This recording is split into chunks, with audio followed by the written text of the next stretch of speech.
Hello guys! Welcome back to my channel! Toot, toot, toot, toot.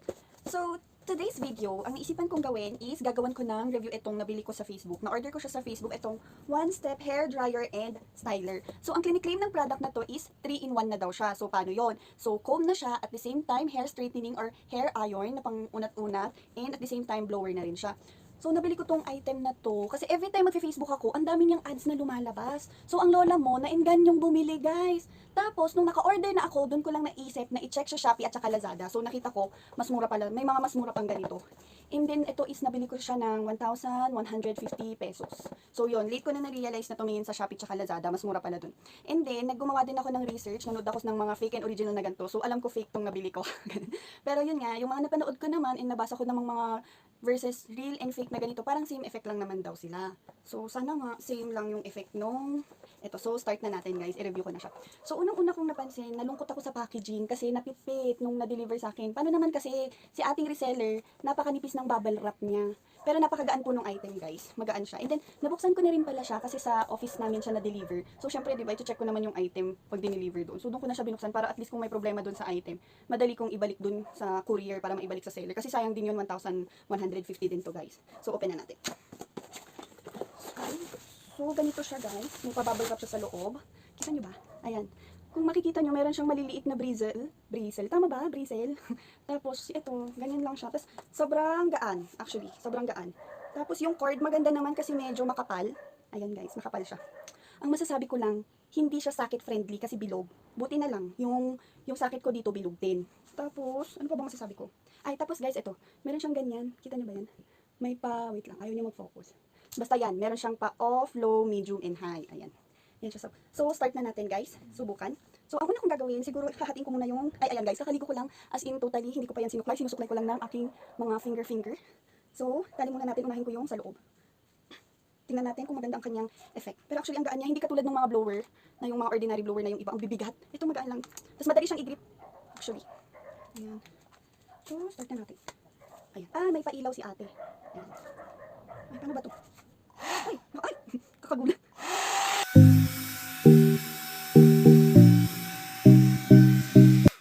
Masyado siyang mainit. Parang, wait lang guys. Pero maganda. Ang bilis niya matuyo. Ayan, tuyo na siya agad. Mabilis siya. Pero iloko lang ate. Iloloko lang. Pero ang hirap ah.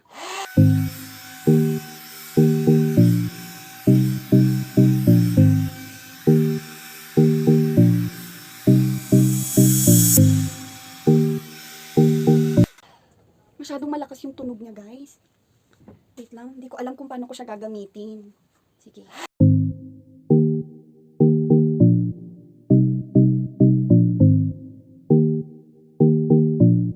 Guys, hindi siya nakakapaso. Hindi katulad ng mga ordinary blower na sobrang init. Ito kahit dumikit sa skin mo yung init niya, hindi ka mapapaso.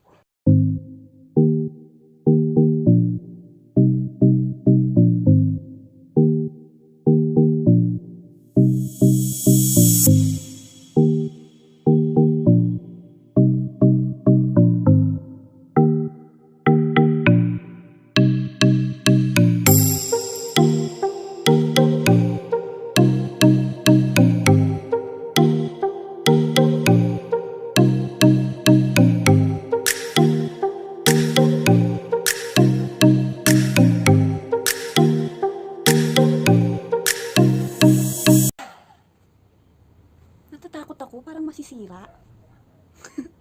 Hindi ba siya masisira? Pero in fairness, ang bilis matuyo ng hair. Ang bilis siya matuyo. Tapos umuunat nga naman talaga siya. Kaya lang, parang natatakot ako. Kasi nagva-vibrate siya dito.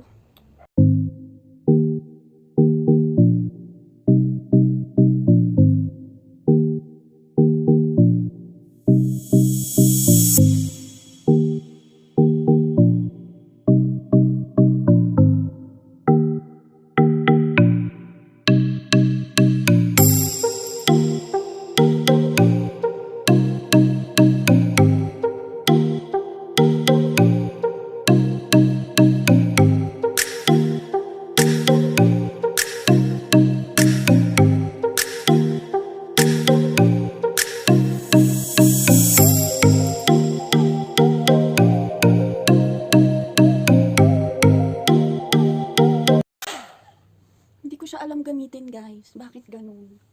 Parang ang tagal niya. Naka 5 minutes na ako. Hindi pa siya totally tuyo. Or actually kasi guys, short ang hair ko pero sobrang kapal kasi din niya. Kaya siguro parang natatagalan ako. Although mas matagal naman pag yung regular, ay yung blower lang. Tapos ito, hindi siya nakakangawit kasi hindi na ako naghahawak ng suklay. Eh yung isa maghahawak ka pa ng suklay tapos blower mo tapos isusuklay mo.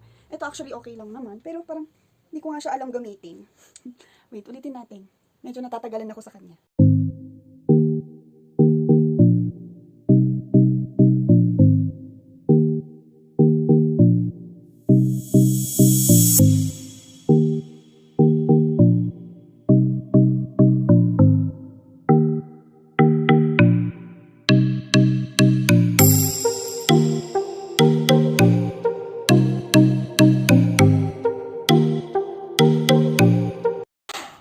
Guys, kailangan pala maninipis muna, tapos layer by layer na siya.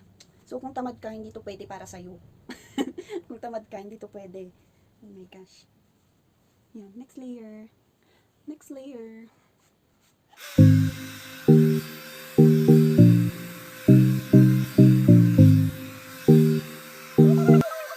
Ayan guys, nakikita nyo ba? Natutuyo naman siya. Pero kailangan niya nga layer by layer para mabilis siyang matuyo. Kasi pag ganun yung parang ginawa ko nung una, medyo matagal. Ito tuyo na dito. So, dito na tayo. Ayan. Last layer. Actually, guys, low lang pala yung ginagamit ko. Kasi natatakot ako eh. Kasi nafe-feel ko nagva-vibrate dito. So, feeling ko makukuryente ako. So, takot ako.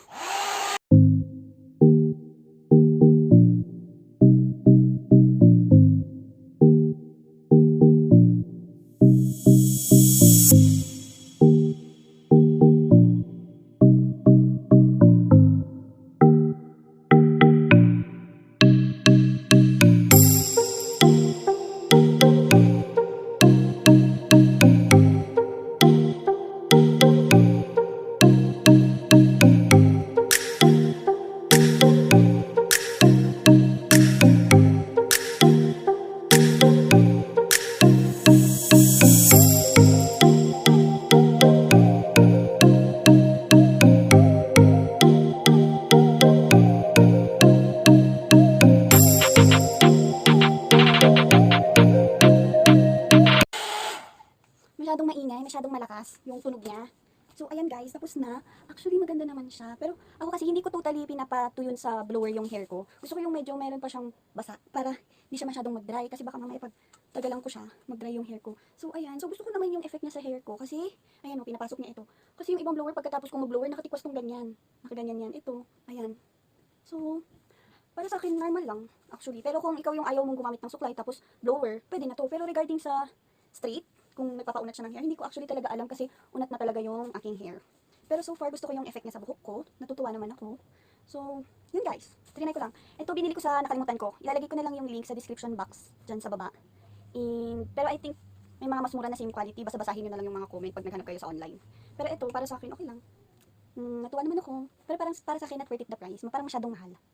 Or sadyang mahal lang yung nabili ko. Kasi nga madaming mura sa Shoppee and Lazada. So, yun lang guys. So, kung gusto nyo bumili nito at talagang, or mali lang yung paggamit ko, siguro, try ko na lang ulit. Ewan ko, hindi ko rin alam. Parang mali yata yung paggamit ko, o sadyang, wala, parang normal lang eh. Parang blower lang siya, hindi ko na-gets kung paano siya. Although, oo nga, okay na yung, siguro 2-in-1, hindi 3-in-1.